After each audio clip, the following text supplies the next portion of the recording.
바울 일행이 빌립보에 들어온 것은 자신이 원해서 들어온 게 아니라 자신은 아시아, 곧 소아시아, 곧 비도니아 같이 그쪽에서 복음을 전하려고 했는데 성령께서 환상을 동원하여까지 마게도냐로 오도록 보내셨고 그래서 온 겁니다. 그러면 이곳에서는 하나님이 불러셔서 가라고 해서 왔던 곳이니까 순탄한 길을 열어주실 것이다 라는 기대를 가질 만하고, 그 기대는 바로 일하는 여성이었던 루디아, 이 사업가의 헌신 때문에 한동안 정말 하나님이 우리를 이곳에 보내신 이유가 있구나 하면서 사업가 루디아가 경제적으로 많은 물질의 도움을 그리고 생활할 수 있는 여건을 만들어 주셨을 때 하나님이 인도하여 왔구나 생각했습니다. 그런데 그것이 며칠 가지 않아서 어떤 일을 만났느냐면 점보는 여종을 귀신을 쫓아낸 일로 고발당하여서 어떻게 됐느냐면 관리에게 끌려가지고 매로 맞고 옷은 찢어지고 깊은 감옥에 갇히게 되었다라는 것입니다. 여러분, 이것이 바울에게 얼마나 큰 낙심이 되는 일인지 한 번 더 생각을 해보십시오. 여기서 하나님의 인도하심을 받아서 와서 이제는 이곳에서 편안히 인도되실 하나님의 인도하심을 믿고 생활했는데 난데없이 이렇게 고발당하고 어느 날 눈 떠보니까 캄캄한 감옥입니다. 그것도 심히 많이 때리고 온몸이 피투성이 되고 그 몸으로 끌려가지고 어디까지 들어갔느냐? 여러분 23절 한번 보십시오. 우리 16장 23절, 많이 치고 때렸다는 겁니다. 옥에 가두어서 간수에게 명하여 든든히 지키라, 이렇게 들어갔습니다. 그리고 그를 착고에 채웠다라고 24절에 말합니다. 여러분, 바울이 놓여 있었던 이 자리가 얼마나 절망스러운지 추적되는 그 감옥의 모습의 사진을 보시면 이런 것입니다. 보여주십시오. 저런 식으로 이제 산에 동굴 파듯이 해서 저기 들어갑니다. 여기 보시면 29절에 보면 그 간수가 들어갈 때 등불을 달라고 하죠. 당연히 전기시설이 없죠. 캄캄합니다. 어디 빛이 들어갈 수 있겠습니까? 입구에만 빛이 있지 안쪽에는 빛도 들어갈 수가 없는 곳입니다. 저것도 아주 깊이 파서 밑으로 갔는지 옆으로 갔는지 저런 식으로 굴로 되어 있습니다. 저게 감옥의 형태였습니다. 저곳에서 맨몸도 힘든데 어떻게 하느냐면 착고 한번 보여주십시오. 저렇게 해서 저 착고는 한 사람용입니다. 발목을 저기 넣어서 움직이지 못하도록 그렇게 합니다. 왜 저런 착고가 고대의 그 감옥에는 저렇게 사용되었느냐고 생각해 보면 지금처럼 철문이 없지 않습니까? 그러면 나무나 흙으로 문을 막아뒀을 때 몰래 그 문을 부수거나 이렇게 밀고 들어갈 수가 있습니다. 그런데 저렇게 채워지면 저게 너무 크기 때문에 몸은 빠져나가도 저기부터 이제 발이 빠져나갈 수 없습니다. 그래서 보면은 고대의 감옥에서는 저는 착고가 사용되었습니다. 여러분 생각해 보십시오. 두들겨 맞고 옷은 찢어지고 끌려가지고 깊어 빛 하나 들어오지 않는 감옥에 던져져서 움직이려고 하니까 바울이 실라 보고 보이나 보이지 않나 얼굴조차 안 보이는 이 칠흑 같은 곳에서 발은 둘 다 채워져 있습니다. 얼마나 낙심이 들까요? 여러분, 여기서 놀라운 기적이 일어나는데 기적을 먼저 살펴보겠습니다. 26절입니다. 여러분 26절 같이 읽겠습니다.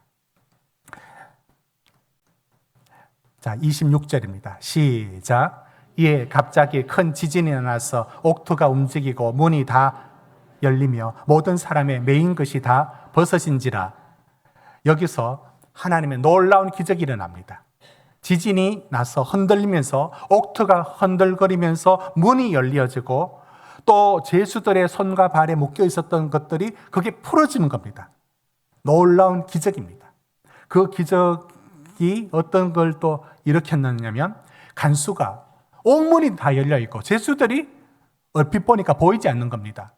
그래서 저 일로 돌아올 책임으로 맞을 형벌이 더 두려워서 칼을 빼서 자결하려고 합니다. 이때 바울이 그만하라, 그러지 말아라, 우리가 다 여기 있다 하면서 안심시키면서 뭘 전하느냐? 복음을 전합니다. 여러분, 우리가 잘 아는 구절이 여기서 나옵니다. 31절 같이 읽습니다. 시작. 이르되 주 예수를 믿어라. 그리하면 너와 내 집이 구원을 받으리라. 그래서 간수가, 생각지도 못한 간수가 복음을 받아들이고 세례를 받고 그 맞아 있는 바울과 실라의 몸을 치료해 줍니다. 놀라운 기적 아닙니까? 여러분, 제가 이제 기적 얘기를 하고 있습니다. 옥문이 열리는 거 기적이죠? 그 간수가 변화를 받아 하나님의 자녀가 되는 것, 이거 기적 아닙니까? 그런데 여러분, 이것이 기적이라면 이건 더 큰 기적이 아닐까요? 25절 말입니다. 25절 우리 같이 읽겠습니다. 시작.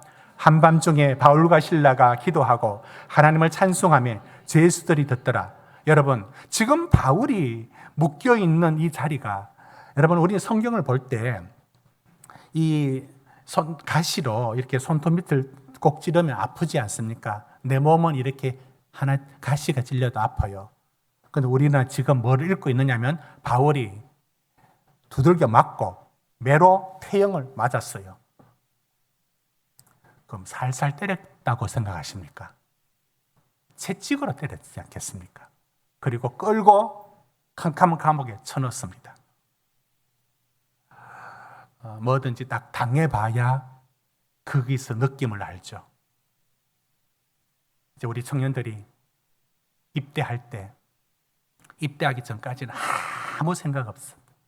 그게 어떤지, 어떨까, 말은 수없이 들어도 감각이 없습니다. 언제 딱 느낌이 오느냐면, 딱 위병소 딱 들어가서, 훈련소 딱 들어가서, 이제 그 따라오던 옛날에는, 지금은 같이 들어가는데 따라오던 부모들이 못 따라오고 쭉 들어가면 그 뒤에 있는 그 조교들이 말합니다.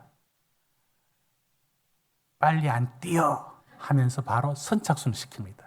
그러면 오랜만에 한 200m 저기 연병장 돌고 와 했는데 뛰어올 때 이제 죽었구나. 이제 어떻게 죽었구나. 이런 생각이 그때서야 들어옵니다. 바울이 우리가 남의 일이라고 너무 느낌 없이 들을까 봐 제가 이 설명을 하는 겁니다. 두들겨 맞았다고요. 캄캄한데 보이지 않는 곳에 감옥에 쳐넣어졌습니다. 얼마나 낙심될까요? 내가 주님 때문에 여기 왔고 주님의 이름으로 귀신을 쫓아냈고 내 뜻대로 온 게 아닌 이 빌립보에서 말입니다. 도대체 왜 이럴까? 라는 생각이 들 정도 아닙니까? 그런데 거기서 왜 바울은 이런 말이 나오지 않을까요? 하나님, 이제 순탄한 길을 주실 줄 알았는데 이게 무슨 꼴입니까? 라는 원망이나 약간의 불평이 섞인 기도가 나올 만한데 일체 없고, 이게 저는 기적이라고 봅니다. 바울과 실라가 그 절망스러운 낙심되는 자리에서 한밤중에 일어나 기도했는데, 25절 보십시오. 기도했는데, 기도는 답답하면 할 수 있는데 기도하고 또 찬송도 하고 또 찬송하고 기도했다라고 말합니다. 여러분, 낙심하는 자리에 낙심하지 않고 일어나는 기적이 놀라운 기적 아닙니까? 저는 이 두 기적을 비교하는 뜻이 목표가 있는 게 아닙니다.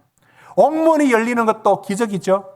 그런데 저는 그 기적이, 이 기적도 크다는 얘기를 하는 게 아니라 이 기적이, 옥문이 열리는 기적이 어디부터 시작하고 있느냐를 저는 제가 오늘 답을 찾고 싶은 겁니다. 여러분, 옥문이 열리는 기적이 어떻게 출발하여 어디서부터 시작되느냐? 그게 25절 아닙니까? 어디서? 믿는 자의 마음에서, 심령에서 하나님이 기도하고 찬송하고 절망하는 자리에 절망하지 않고 어떻게 찬송이 나오게 하는 것, 이 기적으로부터 옥문이 열리는 기적, 간수가 구원받는 기적이 이어진 겁니다. 여러분, 저는 지금 이제 이곳에 하나의 초점을 맞추어 말씀을 전하는 게 뭐냐면, 기적이 출발하는, 옥문이 열리는 기적의 출발이 바울과 실라의 심령에서 하나님이 찬송과 기도를 주셨다. 여기서 시작하여 이런 말씀들을 제가 전하려고 합니다. 여러분, 하나님이 어디서부터 기적을 베푸시느냐, 어디서부터 역사하시느냐, 옥문 흔들기 전에 그 심령을 먼저 흔들어 버립니다. 이것이 오늘 말씀에서 찾은 성경에서의 메시지의 원리를 제가 성경의 다른 얘기로 제가 증거를 대려고 합니다. 여러분, 엘리야가 시대는 바알 시대입니다. 바알이 우상 숭배로 가장 권장되는 시대입니다. 그때 아합과 이세벨이 있을 때, 그때 하나님이 엘리야를 통해서 뭘 보여주느냐면 하나님이 다스린다를 보여줘야 됩니다. 이제 어떻게 붙습니까? 갈멜산에서 송아지 2마리를 각을 떱니다. 그리고 바알 쪽에서, 그리고 엘리야 쪽에서도 그렇게 나무를 올리고 거기에 각을 떠서 올려둡니다. 불을 내려서 태우는 것이 진짜 신이다. 바알이 하나님이면 일 수도 있고 여호와가 하나님일 수 있다. 그래 대결이 붙었습니다. 바알 선지자들이 미친 듯이 빙빙 돌면서 바알을 부릅니다. 응답이 없었죠. 다음은 엘리야 순서였습니다. 그때 엘리야가 불을 내려야 되는 자리에 있습니다. 그리고 만약에 불을 내리도록 기도했는데 불이 내리지 않으면 밤새도록 부르짖었던 바알 선지자들의 한 사람이 와서 창으로 엘리야를 바로 죽일 겁니다. 왜? 자기에게 응답 안 했는데 그 화난 것이 엘리야에게도 아무것도 안 일어나면 죽습니다. 그런데 그 자리에서 엘리야가 이제 불이 내려야 되도록 하는 게 기도하는데 이상한 행동을 합니다. 여러분, 열왕기상 18장 33절 보십시오.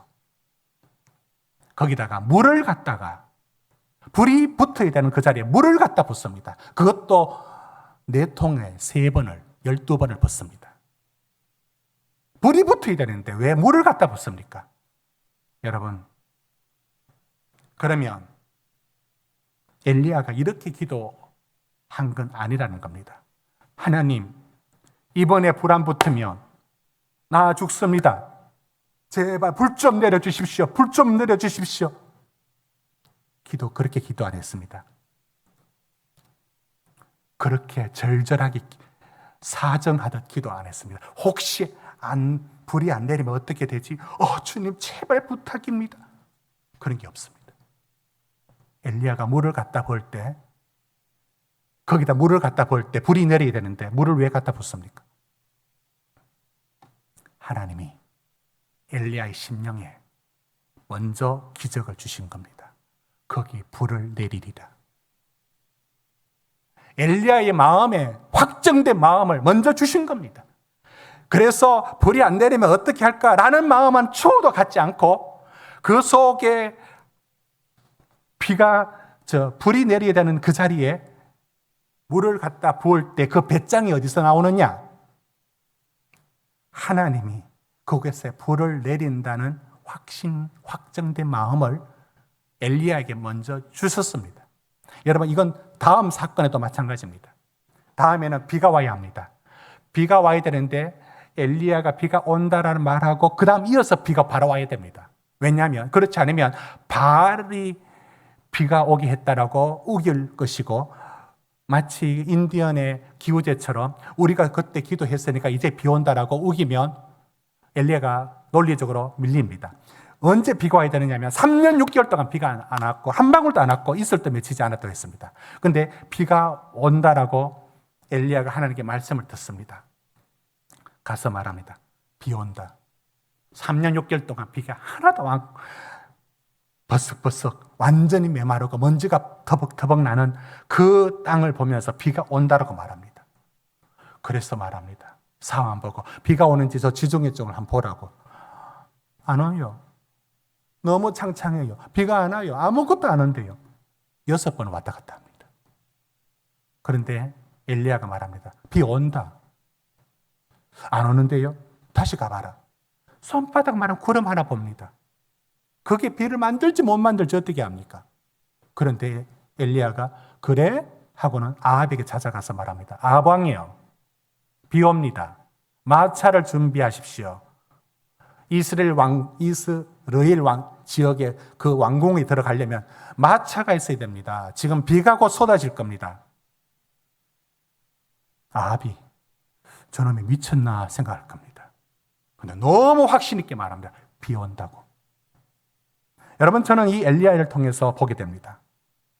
비가 3년 6개월 안 내렸다가 비가 내린다는 그 어떤 징조를 보지도 않고 믿을 수 있는 것은 하나님이 비를 내리는 기적을 주시기 전에 엘리야의 심령에 비를 내리는 확정된 마음을 주신 겁니다.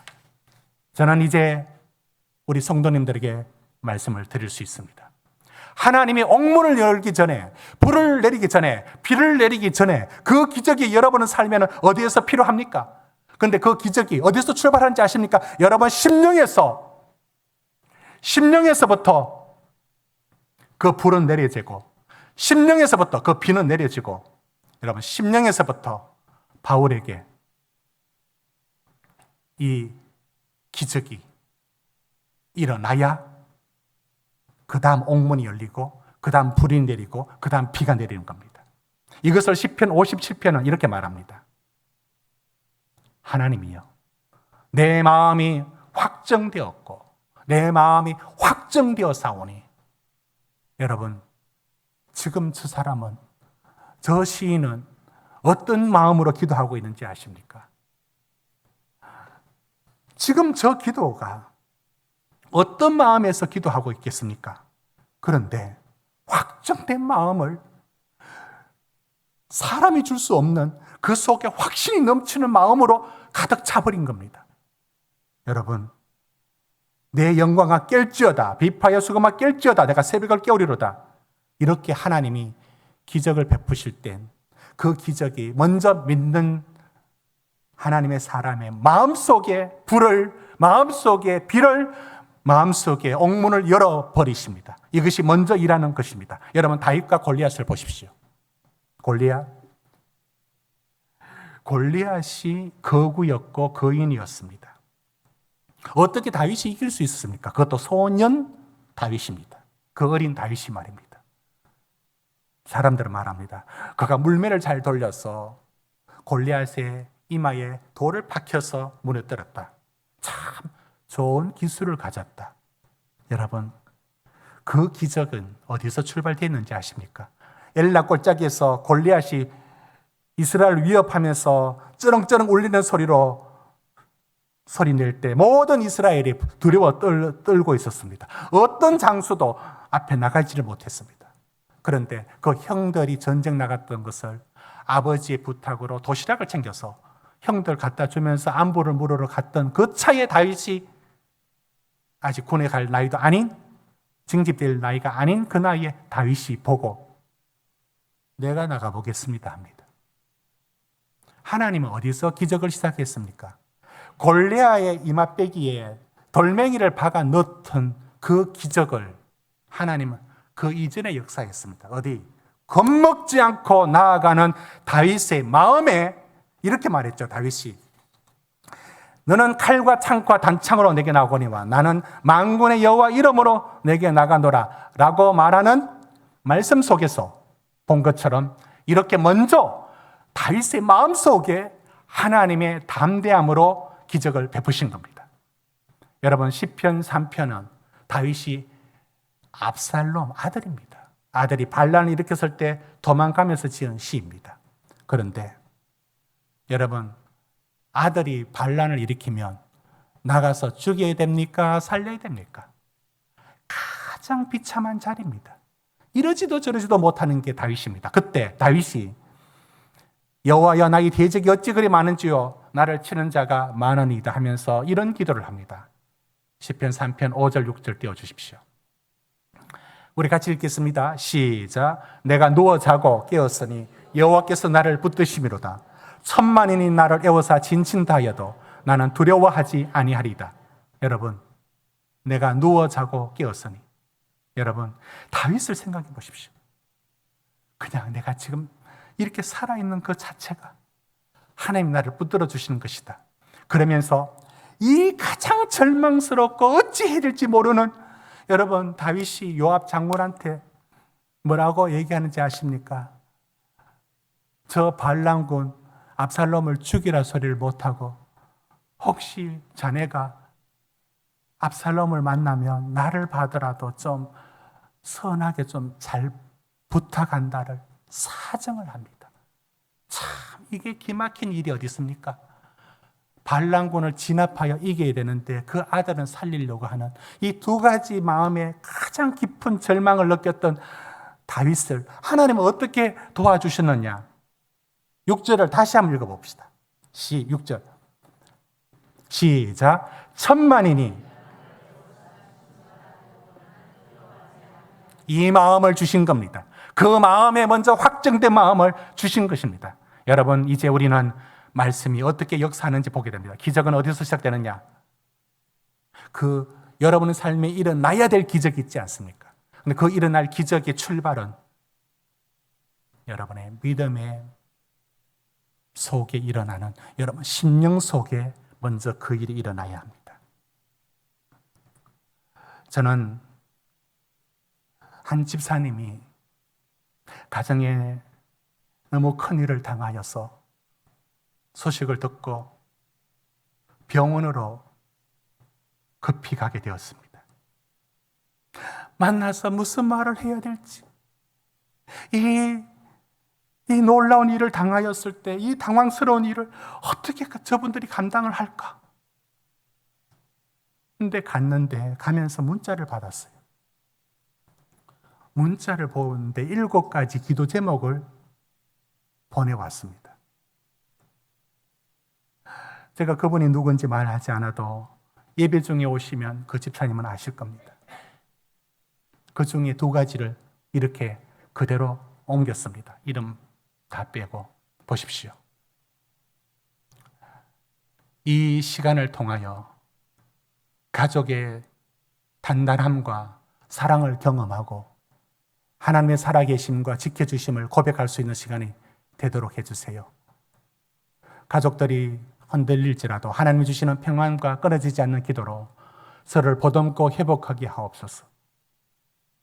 이런 7가지 기도를 보는 순간 제게 하나님이 확신이 밀려왔습니다. 하나님이 일하고 계신다.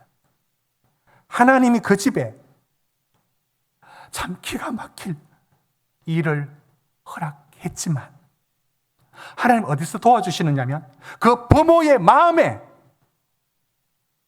확정된 마음을 이미 갖고 있었습니다. 그들은 내가 위로할 한마디 말을 준비했던 말이 소용이 없었습니다.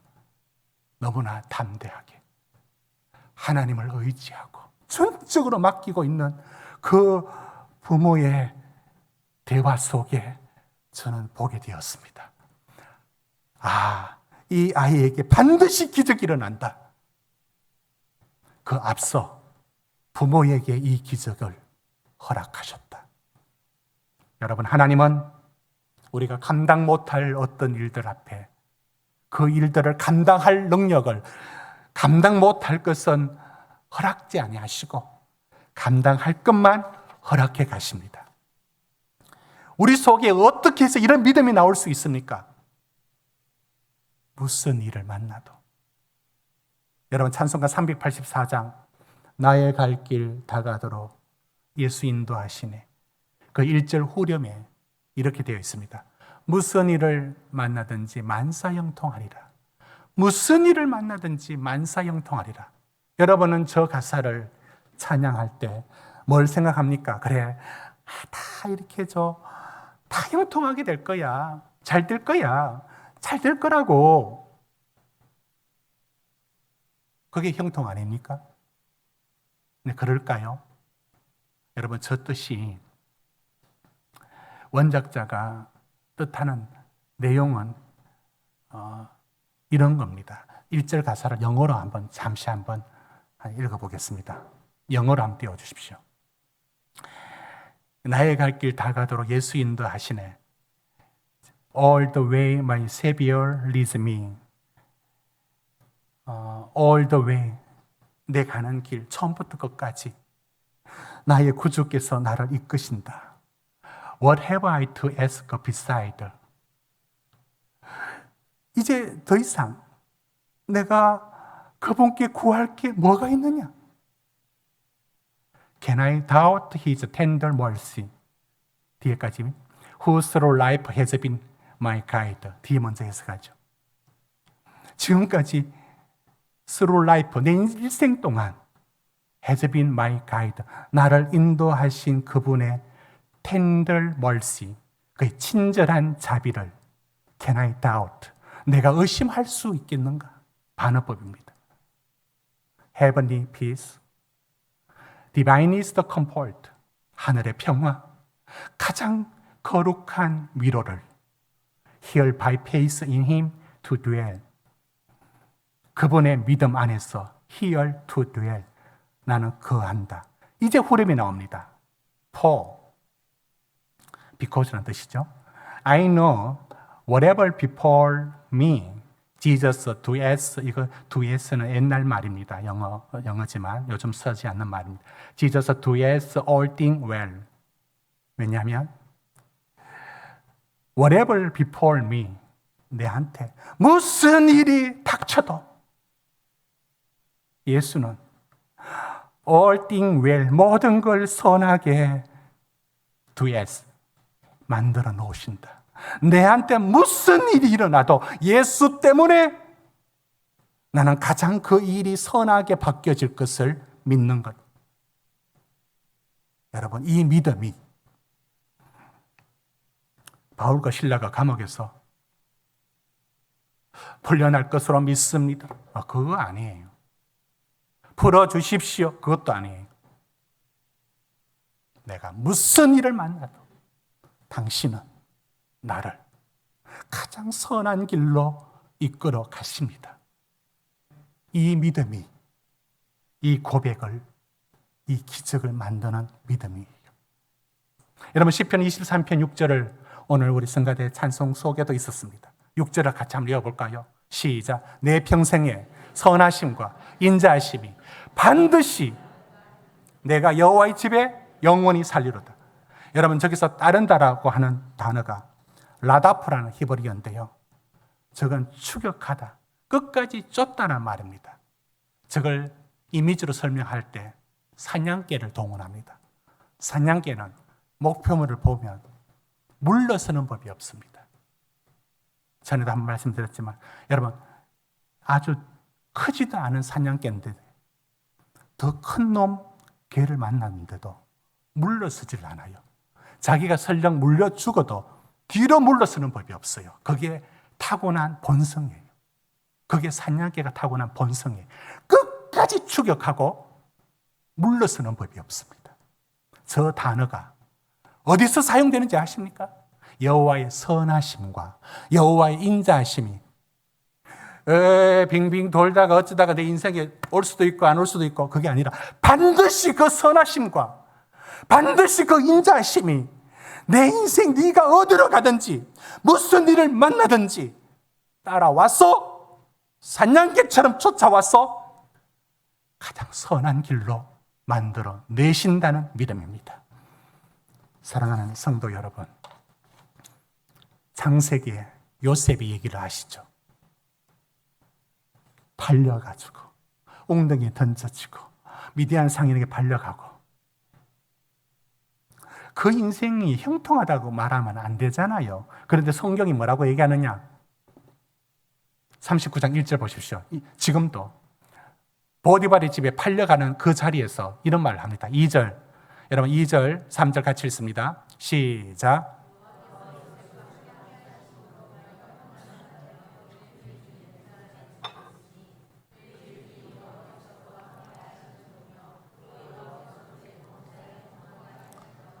아니 뭐 두 번이나 여러분, 요셉이 지금 저 처지에 놓였는데 형통하대요. 그 참, 우리가 쓰고 있는 형통하고 너무 다르지 않습니까? 저걸 어떻게 형통하다고 말합니까? 노예로 팔려가 버림받아 왔는데, 그리고 지금도 지금 팔려가지고 가고, 요 일 다음에 무슨 일이 일어났냐면 보디발의 집에 아내가 모함해가지고 또 감옥에 가는데 그 인생이 형통하대요. 여러분, 왜 창세기에서 요셉 보고 형통하다 말을 쓸 때 뭐든지 잘 된다, 그 뜻이 아니라는 걸 알아야 됩니다. 뭐가 다 잘 된 그 뜻에서 그가 형통하다고 말하는 게 아니라 무슨 일을 만나도 하나님이 함께 하시기 때문에 그 결과가 결정 나 있어요. 요셉의 결론은 아시죠? 그렇습니다. 그게 형통하다는 뜻입니다. 여러분, 이 믿음 때문에 바울과 실라가 감옥에 갇혔을 때, 정말 하나님 너무하신다. 이게 뭘고? 날 좀 살려주시지. 왜 이 말이 한마디도 안 나올까요? 또는 하나님 살려주세요. 날 좀 풀어나게 해주세요. 그런 말이 안 나옵니다. 어떻게 되든지 더 나갑니다. 바울은 죽어도 상관없다. 나는 예수 안에서 모든 것이 가장 좋은 길로 끝날 것이라고 그는 믿고 있어요. 이 기적이, 마음에서 일어나는 기적이, 저는 우리 참비 성도들의 여러분 심령 속에 옥문이 열려야 되고 비가 와야 되고 불이 내려야 되는 기적을 여러분은 다 갖고 있지 않습니까? 해결 안 됐지 않습니까? 그 기적 이전에 먼저 여러분 심령에서 이와 같은 기적이 일어나기를 주의 이름으로 축복합니다. 여러분, 건강한 사람하고 정신이 좀 건강치 못하거나 약한 사람은 어떤 차이가 있느냐면, 정신적 건강을 보여주는 세 가지 개념이 있습니다. 한번 보여주십시오. 심리적 탄력성, 인지적 유연성, 그리고 병리적 고차, 이런 게 있습니다. 먼저 앞에 두 가지. 여러분, 심리적 탄력성이란 게 뭐냐면 어떤 문제가 있지 않습니까? 그러면 그 문제를 약간 거리를 두고 속상하지만 떨쳐버려. 그래. 또 다음에 기회가 있잖아. 이렇게 떨쳐버릴 줄 알아요. 그래서 그 힘이 심리적 탄력성입니다. 근데 인지적 유연성이라는 것도 같은 개념인데, 이러면 죽어, 이러면 안 돼, 이러면 끝이야 라고 극단으로 가지 않고 유연합니다. 그러면 좀 더 있다 가지 뭐, 다음에 하지, 이렇게 생각이 더 유연해집니다. 이게 건강한 사람의 특징인데, 건강치 못하신 분들의 생각은 어떤 것이냐면은 작은 일에도 착 붙잡혀 버립니다. 그래서 여러분, 반추란 말을 알죠? 반추. 계속 생각을 해요. 생각을 벗어나지를 못해요. 이제 연세 드신 우리 성도들 가운데 대화를 하면서 느껴지는 것은 한 번씩 이제 약해지니까 그런 거예요. 별일이 아닌데 그 일을 계속 얘기하고 그 일을 붙들고 있어요. 그게 다른 사람들이 듣고, 예, 맞네요, 맞습니다, 이렇게 이제 맞장구를 쳐줘야 안 됩니까? 거기 대놓고 틀렸어요 이렇게 말할 수 없잖아요. 그러면 그 말을 알아들어야 되는데 계속 더 그 얘기를, 별일 아닌 거, 아주 작은 걸 하나 잃어버렸거나 정말 별일 아닌 것 떠나지를 못합니다. 그게 루미네이션. 여러분, 이게 이제 집착, 떨쳐버리지 못하는, 계속 생각이 뱅글뱅글 도는 반추, 이런 걸 말합니다. 이게 병리적인 고착인데요. 예를 하나 더 들어보겠습니다. 여러분, 농구 감독이 있었어요. 굉장히 잘 그 팀을 이끌어와서 우승을 계속 이끌어왔어요. 근데 그분이 은퇴를 하는 마지막 경기가 있었어요. 그래서 선수들에게 오늘 내 은퇴다, 너희 마지막으로 잘해주기 원한다 했는데 그날은 그 약체팀하고 붙였는데 완전히 졌어요. 완전히 졌어요. 그런데 여기서 건강한 마음을 가진 감독은 이렇게 말합니다.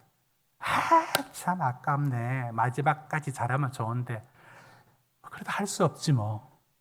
여러분, 이 말이 얼마나 건강한 말인지 압니까? 아까워. 할 수 없지 뭐. 여러분, 이 말이 굉장히 건강한 말이에요. 떨쳐버리는 거예요. 지금까지 잘해왔으니까 감사한 일이고 하고 그냥 살아갑니다. 근데 마음이 약한 사람은 여기에 딱 붙들려가 지금까지 잘했던 거 아무 소용없습니다.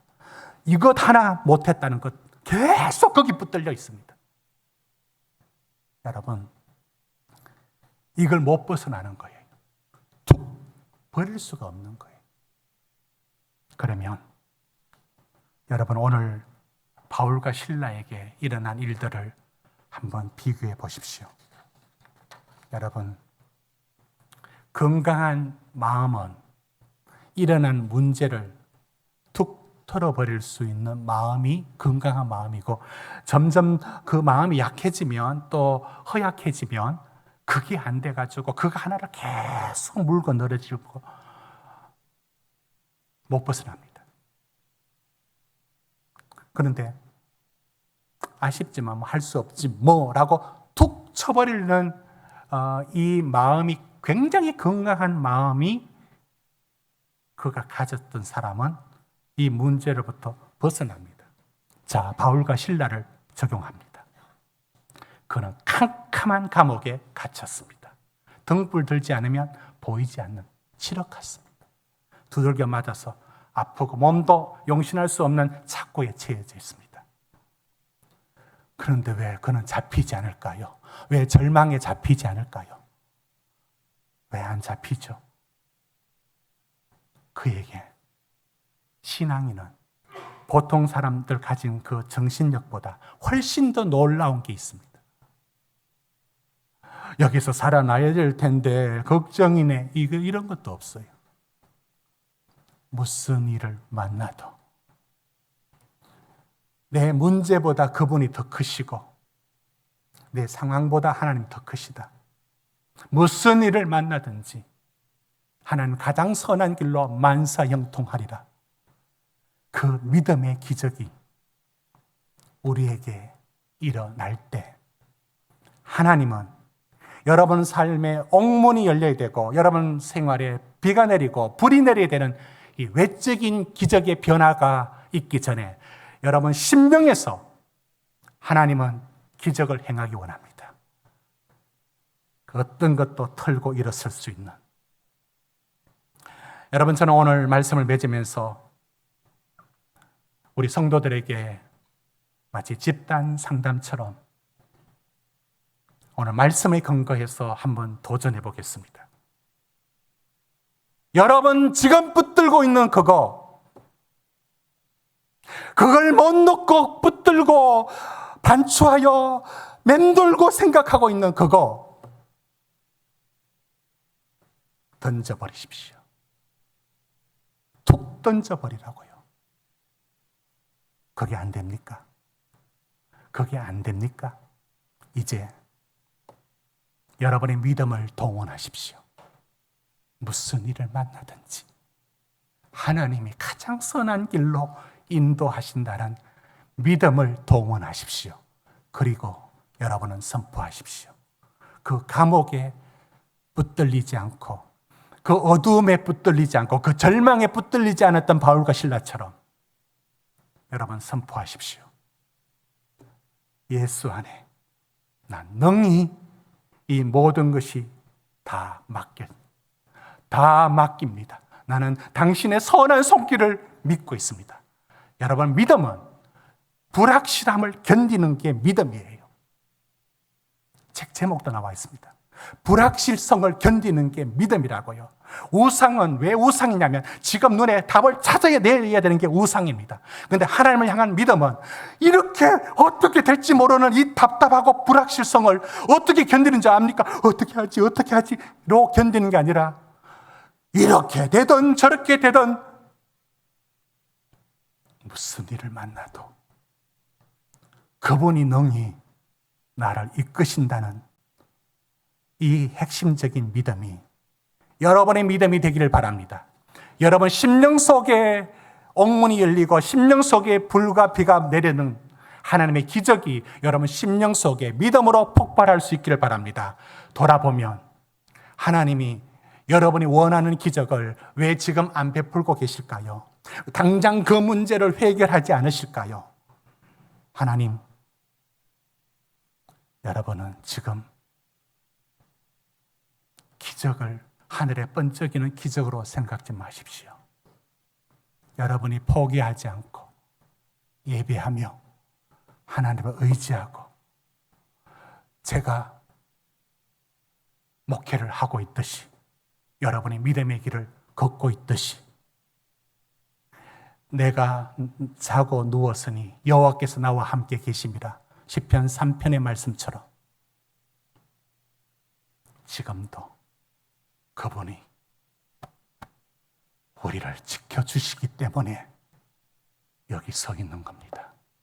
여러분의 인생이 포기할 만한 때 포기하지 않고 서 있도록 하시는 하나님이 여러분 심령 속에 지금 역사하고 있기 때문입니다. 단지 제가 도전하는 것은 그 역사가 더 크게 폭발적으로 일어나기를 주의 이름으로 축복합니다.